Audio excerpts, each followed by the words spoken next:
Hi friend, welcome to game of winning. आज की इस वीडियो में सबसे पहले बात कर लेते हैं आने वाले स्मैकडाउन के एपिसोड के बारे में। डब्ल्यूडब्ल्यूई ने शो के लिए काफ़ी कुछ पहले से अनाउंस करा हुआ है। रैंडी ऑर्टन हमें स्मैकडाउन के इस एपिसोड में दिखने वाले हैं। डेमिन प्रीस्ट वर्सेस ट्रिक विलियम के बीच भी मैच दिखेगा।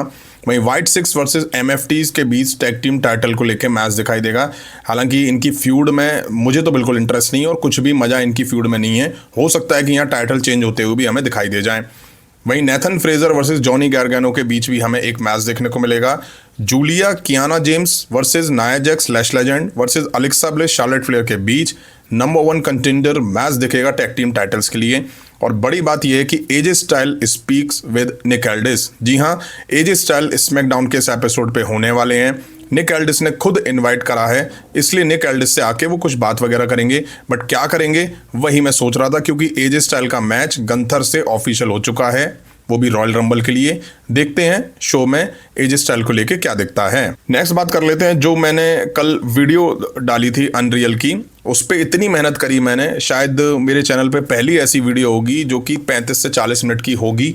मतलब इतनी बड़ी वीडियो मैंने आज तक कभी नहीं डाली। उस वीडियो ने अपलोड होते ही दम तोड़ दिया। मतलब कि 1000 व्यू हैं। इतना ख़राब रिस्पांस मुझे उम्मीद नहीं थी। पिछले काफ़ी टाइम से चैनल की बैंड बजी पड़ी है, फिर भी मैं रेगुलर हूँ। फिर भी मुझे लगता है, उम्मीद है कि शायद चीज़ें सही हो जाएंगी। 8,45,000 मेरे सब्सक्राइबर थे। आज की डेट में 8,25,000 यानी कि 20,000 सब्सक्राइबर मेरे कम हो चुके हैं पिछले 2.5-3 साल में, जबकि मैं रेगुलर हूँ। मैंने ऐसे ऐसे चैनल देखे हैं जो 5-5, 6-6 साल से वीडियो नहीं डाल रहे हैं, वो अपने चैनल पे है ही नहीं है, उनके सब्सक्राइबर नहीं कम हो रहे हैं। और जो लोग चाटते हैं ना यूट्यूब इंडिया की, है ना, उनके सब्सक्राइबर भाई वो लोग 2-2 साल में एक वीडियो डालते हैं। 2-2 साल से वीडियो नहीं डाल रहे हैं, लेकिन फिर भी उनके सब्सक्राइबर बढ़ते रहते हैं। भाई यहाँ रोज़ वीडियो डालो, रोज़ के हिसाब से सब्सक्राइबर माइनस होते हैं। क्या करूँ, कुछ समझ में नहीं आता है। इतना गंदा रिस्पॉन्स यूट्यूब ने करा हुआ है मेरे चैनल पे। मतलब इतने सब्सक्राइबर होने का फ़ायदा क्या है, मुझे तो आज तक ये समझ में नहीं आ रहा है ना। इंप्रेशन देने के नाम पे 0 है यूट्यूब। ये सब तब है जब मेरे वीडियो पे एवरेज व्यू ड्यूरेशन अच्छा होता है, लाइक अच्छे होते हैं। 10 मिनट की वीडियो पे 6-6, 7-7 minute average view duration time होता है। अब पता नहीं यूट्यूब क्या सोचे बैठा है यार। इसलिए मेरा दिमाग यार ऐसा हो रहा था यार, चलो ठीक है, इतनी वीडियो नहीं चलती, 1-2 वीडियो तो चले यार मंथ में। नहीं भाई, सब वीडियो का यही हाल है। और शॉर्ट्स डालता हूँ ना, तो शॉर्ट्स पे कहते हैं रीच बहुत होती है, ये होता है वो होता है। कुछ नहीं होता भाई, जैसा चैनल की कंडीशन है उस हिसाब से ही व्यूज़ आते हैं। शॉर्ट्स पे भी 2-3, 2,500-3 हज़ार व्यू से ज़्यादा आते ही नहीं है यार। अब आप खुद सोचिए यार, 5 एपिसोड 5 घंटे के, 5-5.5 घंटे के देखना, फिर बनाना, सब कुछ करना, उसके बाद ये इतना ख़राब रिस्पॉन्स है यार। मतलब इतनी मेहनत करी मैंने उस वीडियो के लिए। मैं हर वीडियो के लिए आपसे नहीं बोलता भाई, उसके लिए मेहनत लगी थी भाई। खैर आगे बढ़ते हैं। नेक्स्ट बात कर लेते हैं WWE ऑन नेटफ्लिक्स के बारे में। जैसा कि इनको साथ आए 1 साल कंप्लीट हो चुके हैं। अब नेटफ्लिक्स ने 2025 के पूरे ईयर्स के सभी प्रीमियम लाइव इवेंट की व्यूअरशिप नंबर रिलीज करी है।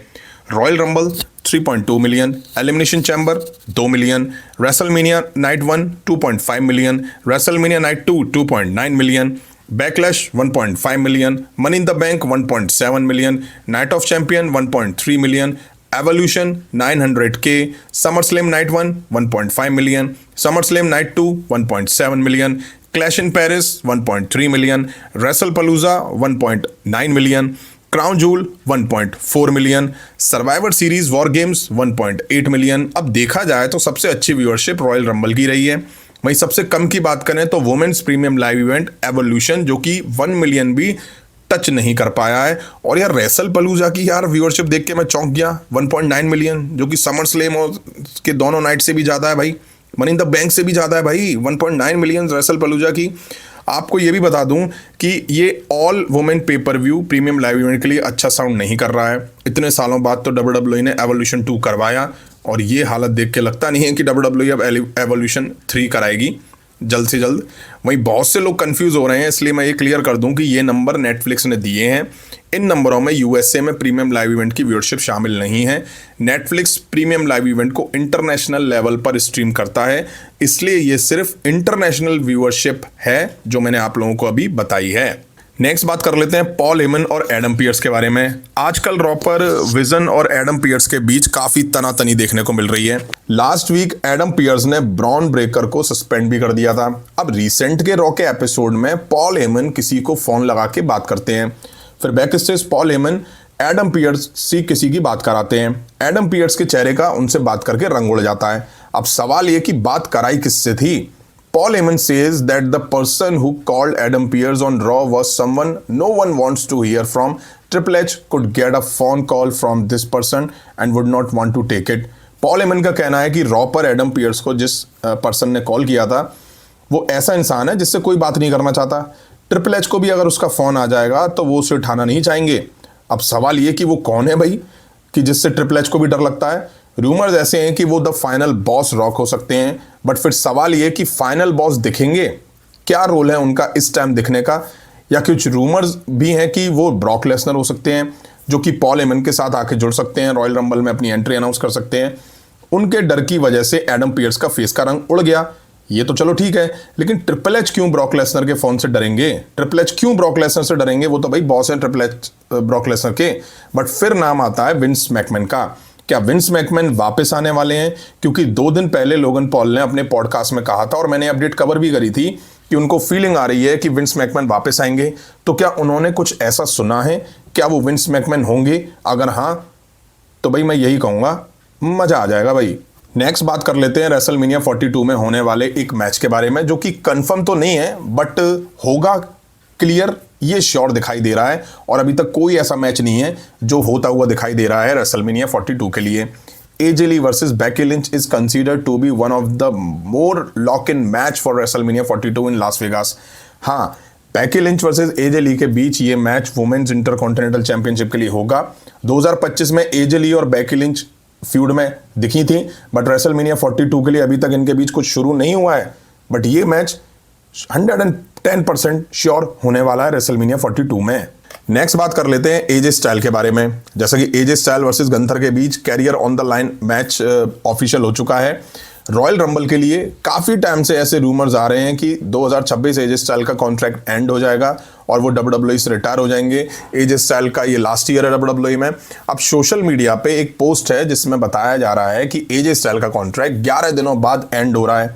हालांकि ये सोर्स कितनी रिलायबल है ये कहना थोड़ा मुश्किल है, बट जो रिलायबल सोर्स है ना उन्होंने भी इस पोस्ट को शेयर किया हुआ है।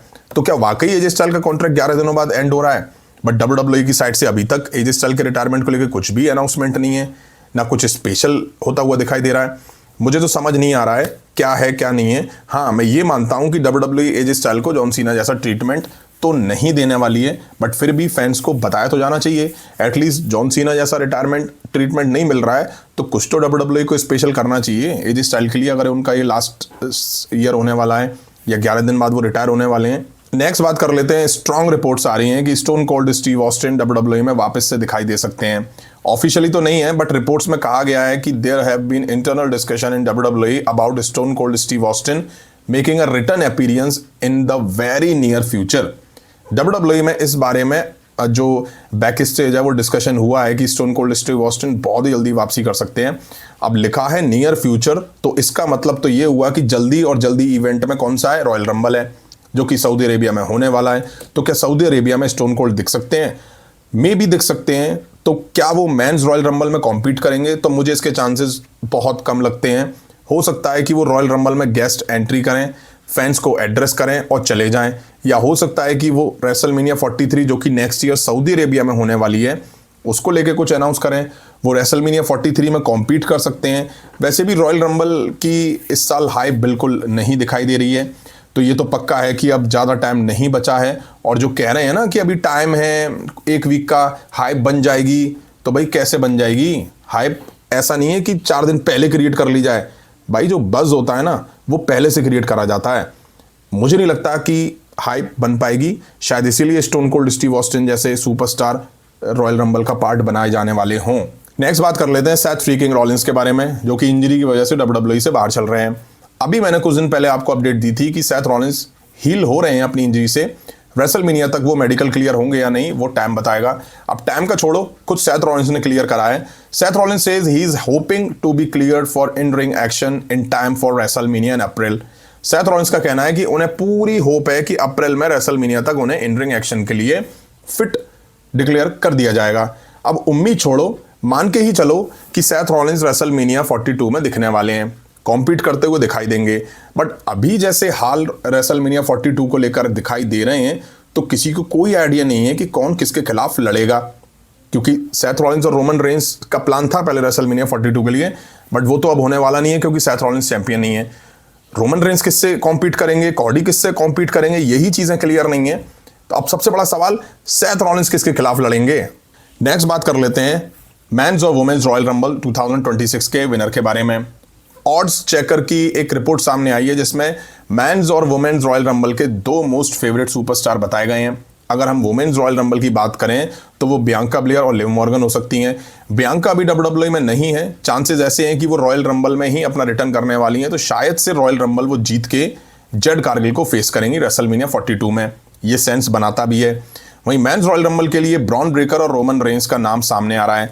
अगर ब्रॉन ब्रेकर जीतते हैं तो वो तो सीएम पंक को ही टाइटल के लिए चैलेंज करेंगे रेसलमेनिया 42 में, बट अगर रोमन रेंस जीतते हैं तो फिर वो किसे फेस करेंगे, सीएम पंक को, क्योंकि कॉडी रूड्स और ड्रू मैकिंटायर का तो अलग ही सीन चल रहा है। और इस तरह की चीज़ें IBA में आपको बता भी चुका हूं कि Roman Reigns versus Cardi roads के बीच रेसलमेनिया 42 में किसी भी तरह का कोई मैच नहीं होने वाला है। ट्रिपल एच इस मैच के लिए इंटरेस्टेड भी नहीं है। अब देखते हैं सऊदी अरेबिया रॉयल रंबल कौन सा सुपरस्टार जीतता है। अब बात कर लेते हैं WWE अनरियल 2 के बारे में। कुछ लोग ने कमेंट करके पूछा, मैंने भी अनरियल 2 में ये कवर करा था कि रोमन रेंस को बिल्कुल भी नहीं दिखाया गया है अनरियल 2.0 में या सीजन 2 में नहीं दिखाया गया रोमन रेंस को, तो इसके पीछे रीजन क्या है। अब देखिए इसके पीछे रीजन क्या है वो किसी को पता नहीं है, बट कुछ लोग बोल रहे हैं कि रोमन रेंस इसलिए नहीं दिखाई दिए हैं क्योंकि उनको अनरियल में दिखना पसंद नहीं है, वो नहीं चाहते कि उनकी पर्सनल लाइफ वहाँ पे शेयर हो। तो भाई पहली बात तो ये कि अनरियल 2.0 पूरी तरह से WWE का कंटेंट है। इसमें कोई पर्सनल व्लॉगिंग नहीं चल रही है कि हाँ भाई फैमिली को दिखाया जा रहा है या कुछ करा जा रहा है। भाई पसंद तो अनरियल में सेथ रॉलिंस को दिखना भी नहीं है, पसंद तो सेथ रॉलिंस को ये भी नहीं था कि उनकी बेटी अनरियल में दिखाई जाए, पसंद तो पॉल हेमन को भी नहीं अनरियल, वो उन्होंने मुंह पे बोला, ड्रू मैकिंटायर को भी पसंद नहीं है अनरियल, लेकिन सब दिख रहे हैं ना, सब दिख रहे हैं। अब रोमन रेंस को पसंद नहीं है, बट रोमन रेंस WWE के अंडर कॉन्ट्रैक्ट में है। WWE बोलेगी कि तुम्हें दिखना है तो भाई दिखना पड़ेगा। ये कहना ठीक नहीं है कि रोमन रेंस को पसंद नहीं है इसलिए अनरियल में नहीं दिखाई दिए। मैं इस चीज़ को नहीं मानता हूं। मुझे लगता है कि रोमन रेंस को दिखाया ही नहीं गया है, इंटेंशनली नहीं दिखाया गया, या रोमन रेंस को लेके प्लान्स ऐसे नहीं थे कि अनरियल में उनको शो करा जाए। बट फिर सवाल आता है कि कॉडी रूड्स को लेके भी कुछ नहीं था, लेकिन कॉडी रूड्स को हर एपिसोड में दिखाया गया है। वो इसलिए दिखाया गया है ताकि WWE या स्पेशली मैं कहूँ ट्रिपल एच फैंस पे थोप रहे हैं। और अनरियल 2.0 में मैंने ये कहा भी है कि ट्रिपल एच फैंस पे थोप रहे हैं कि कॉडी रूड्स ही WWE के फेस हैं, और आप ये मान के चल लीजिए। बस यही रीजन है और कोई रीजन नहीं है कि क्यों रोमन रेंस दिखाई नहीं दिए, या हो सकता है रोमन रेंस आगे दिख जाए, हो सकता है ना दिखें, तो ये कोई एक्सक्यूज होता नहीं है। तो फ्रेंड ये थी WWE से रिलेटेड कुछ इंटरेस्टिंग अपडेट्स। उम्मीद है वीडियो आप सभी को पसंद आई होगी। पसंद आई तो लाइक करें, चैनल पर नहीं तो चैनल को सब्सक्राइब करें। मिलता हूं जल्दी नेक्स्ट वीडियो में। Thank you.